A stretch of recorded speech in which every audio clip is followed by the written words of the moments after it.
কেন করলে এটা? কেন? যেটা চেয়েছো সেটাই তো হলো না, এখন কষ্ট কেন পাচ্ছ?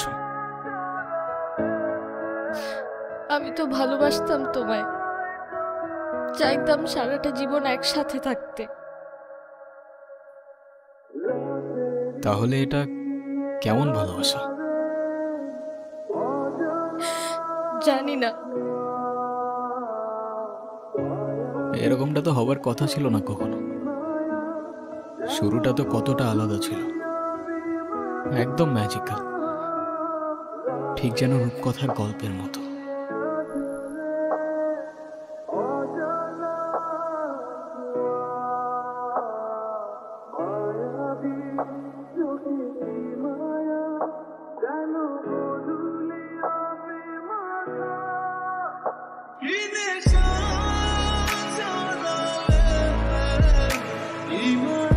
কি কিছু বলবেন?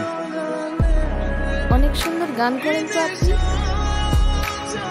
শুক্রিয়া। আর কিছু? আমি না ঘোড়ায় পেঁচায় কথা বলতে পারি না। আচ্ছা, তারপর? আমার না আপনাকে ভাল লাগছে। তো কি করতে হবে এখন? আপনি আমার রূপকথার রাজপুত্র হবেন।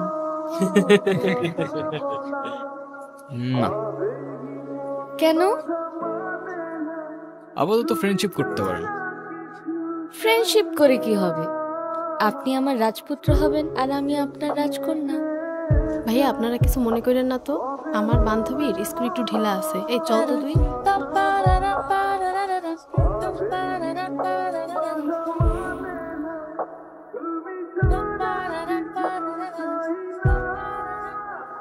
হাই রাজপুত্র। Hello, what's up? এই তো, আপনার কি অবস্থা? এই তো আলহামদুলিল্লাহ। আপনার নামটা যেন কি? ভুলে গেছি। আমি মেবি আপনাকে আমার নাম কখনো বলি নাই। উপস, মাই ব্যাড। যাই হোক, আমি রোহান। আপনি? আমি তারা। তারা? কোথায় যাচ্ছেন নাকি? হ্যাঁ, যাচ্ছিলাম একটু ওই গিটারের স্ট্রিং কিনতে। আরেকদিন কিনেন।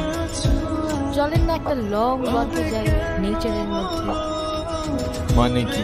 কেন? চলেন না। আচ্ছা, আরেকদিন যাবো না। ভয় পাচ্ছেন? ভয় পাবো? আর আপনাকে? মানে যা তা না? তাইলে চলেন। কি এমন হবে, খেয়ে ফেলবো নাকি আপনাকে? আচ্ছা আচ্ছা, চলেন চলেন চলেন। আপনার ভয়েসটা কিন্তু মাশাআল্লাহ, কিন্তু আপনি কি সারাক্ষণই গিটারটা নিয়ে ঘুরঘুর করেন? একজন আর্টিস্ট তার আর্ট আর ইনস্ট্রুমেন্ট ছাড়া আর কি নিয়ে ঘুরঘুর করবে বলেন? তবে সত্যি বলতে এই গিটারটা একটু স্পেশাল। আমার যখন 6 বছর বয়স, আমার জন্মদিনে আমার মা গিফট করছিল এটা। আজ তোমার? মানে আপনি থেকে ডিরেক্ট তুমি তো চলে আসছো না? হ্যাঁ, কেন, কোনো সমস্যা? না, বাট কেন যেন মনে হচ্ছে তুমি খুব নাচরবান্ধা টাইপের মানুষ না? তুমি বুঝলা কি করে? এমনি গেস করলাম। তখনও বুঝে উঠতে পারিনি মিউজিকের পর দ্বিতীয় ভালোবাসাটা তুমি হয়ে উঠবে, ডিয়ার তারা। খুব অদ্ভুত একটা মেয়ে তুমি। মনে হচ্ছিল আমার সেই রূপকথার গল্পটার রাজকন্যা যেন হুবহু তোমার মতোই দেখতে। এক পা দুপা হাঁটতে হাঁটতে প্রথমে ভালো লাগা, এরপর ভালোবাসা, আর তারপর অভ্যাস। আর সেই অভ্যাসের পরেই হয়তো সবকিছু চেঞ্জ হয়ে যায়। অডিশনের জন্য কল দিছে? হ্যাঁ, তুমি জানলা কি করে? সেটা জানি না। তুমি যাও, আমি বাসায় চলে যাব। না, যাব না, বাদ দিয়ে দিব। কি বাদ দিয়ে দিবা? এতদিন যে সুযোগটার জন্য ওয়েট করেছিলে সেটা তোমার সামনে, আর তুমি যাবে না? না, তুমি ঠিক বলছিলে। প্র্যাকটিক্যাল হওয়া উচিত আমার।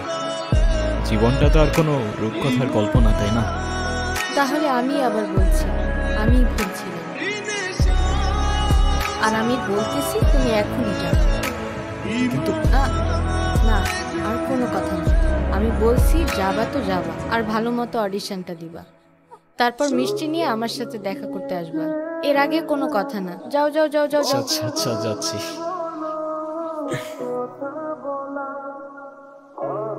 রোহান,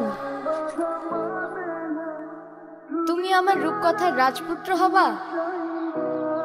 হ্যাঁ, আর তুমি হবা আমার রূপকথার রাজকন্যা।